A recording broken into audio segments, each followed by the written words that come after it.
பழகுவதற்கு இனியவர், பண்பாளர், உதவும் தாராள மனம் கொண்டவர், எப்போதும் இன்முகத்தோடு வலம் வருபவர், எம் பள்ளியின் நலனில் அதிக அக்கறை கொண்டவரும், எம் பள்ளியின் மாணவர்களின் மனங்களில் நீங்கா இடம் பெற்றவரும், எம் பள்ளிக்கு அநேக உதவிகள் செய்து கொண்டிருப்பவரும், இன்னும் வருங்காலங்களிலும் எம் பள்ளிக்கு உதவிகள் செய்ய காத்து கொண்டிருப்பவருமான எம் பள்ளி முன்னாள் தலைமை ஆசிரியரும் புளியங்குடி ரோட்டரியின் முன்னாள் துணை ஆளுநருமான திரு ஜோசப் அமல்ராஜ் அவர்களை வாழ்த்துரை வழங்க அன்போடு அழைக்கிறோம்.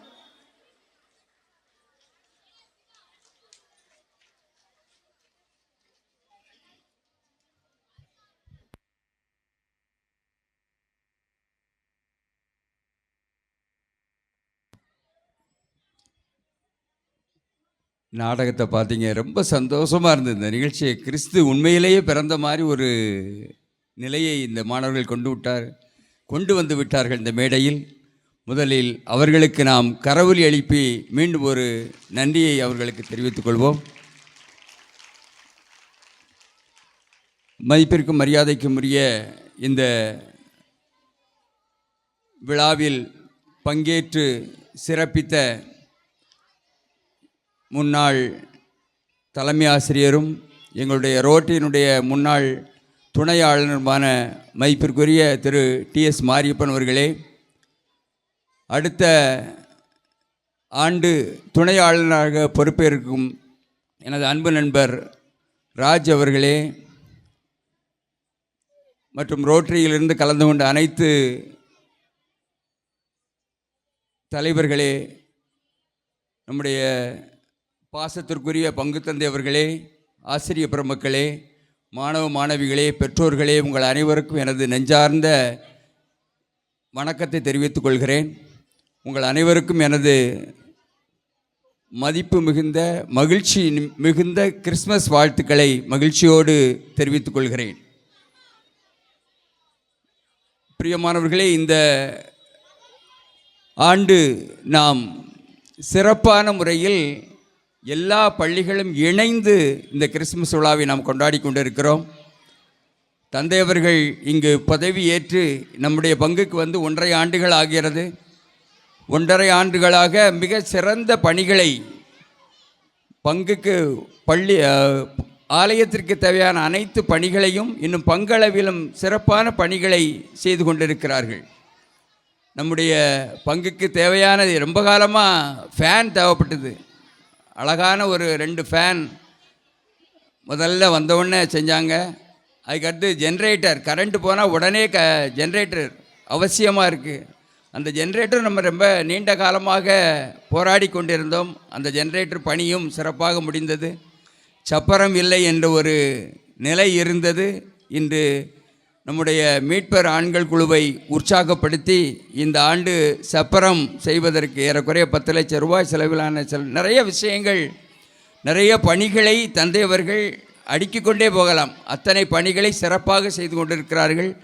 தந்தையவர்களுக்கு உங்கள் அனைவரின் சார்பாக கரவொலி எழுப்பி நம்முடைய வாழ்த்துக்களை மகிழ்ச்சியோடு தெரிவித்துக் கொள்வோம். இந்த விழாவிலே அனைத்து மாணவ மாணவிகளை, அனைத்து பள்ளிகளிலிருந்து மாணவ மாணவிகள் கலந்துள்ளீர்கள். ரொம்ப சந்தோஷமாக இருக்குது.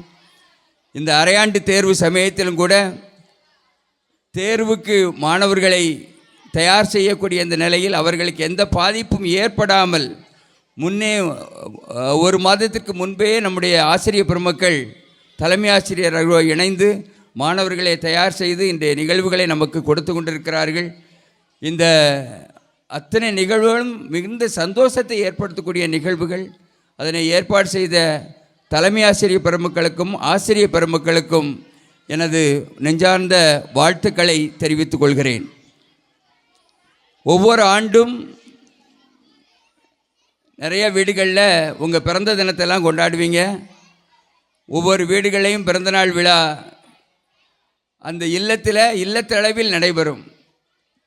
ஒரு குழந்தைக்கு பிறந்தநாள்னா, ஒரு ஊரில் பெரியவருக்குன்னா ஊரோடு சேர்ந்து கொண்டாடுவாங்க. நாட்டில் பெரியவர்களுக்குன்னா தேசிய அளவில் கொண்டாடுவார்கள்.